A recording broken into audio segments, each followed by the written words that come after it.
अस्सलाम वालेकुम। 7th class, कैसे हैं बेटा आप सब लोग? उम्मीद करती हूँ कि सब लोग खैरियत से होंगे। तो जी बेटा, सब्जेक्ट है हमारे पास साइंस और आज हम इसका करेंगे चैप्टर नंबर 2। फर्स्ट चैप्टर हमारा कंप्लीट हो चुका है और आज हमने चैप्टर नंबर 2 स्टार्ट करना है, जो कि है human respiratory and circulatory system. ठीक है, अब इसमें हम लोग अपने बारे में, ठीक है, इंसान में जो रेस्पिरेटरी सिस्टम और उसका सर्कुलेटरी सिस्टम होता है वो कैसे होता है, उसका क्या फंक्शन है, वो सारी चीज़ें हम लोग इस चैप्टर में डिस्कस करेंगे।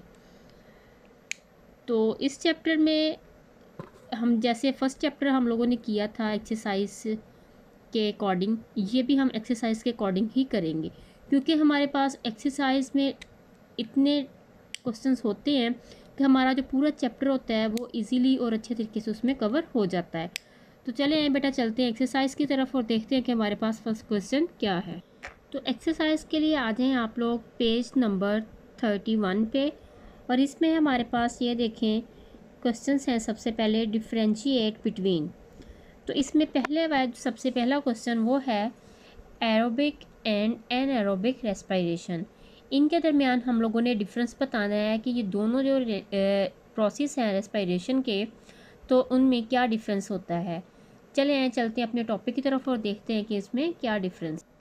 जी तो 7th क्लास, ये देखें अब हमारे पास ये है पेज नंबर 22, ठीक है, और पेज नंबर 22 पे ये हमारे पास टॉपिक आ रहा है aerobic respiration and anaerobic respiration. अब देखते हैं कि एरोबिक रेस्पिरेशन क्या होता है।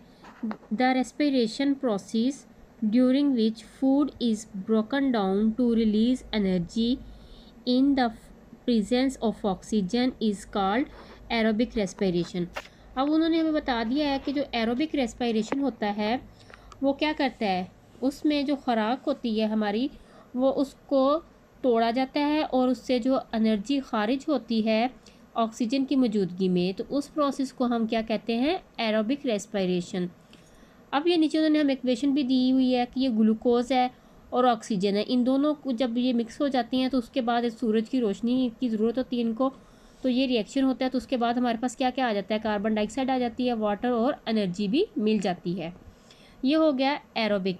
और एनएरोबिक रेस्पिरेशन क्या होता है, the breakdown of food substances in the absence of oxygen, यानी कि वो प्रेजेंस ऑफ ऑक्सीजन था, ये एब्सेंस ऑफ ऑक्सीजन है, यानी कि ऑक्सीजन की गैर मौजूदगी में इज़ कॉल्ड एनएरोबिक रेस्पिरेशन।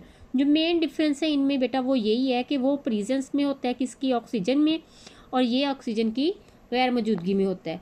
तो ये बेटा दोनों पॉइंट्स आप लोगों के यहाँ पे क्लियर हो गए हैं।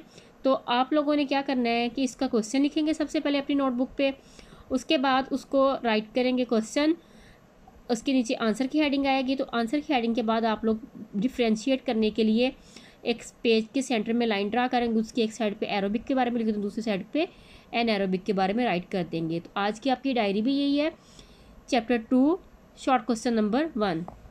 ओके बेटा, थैंक यू।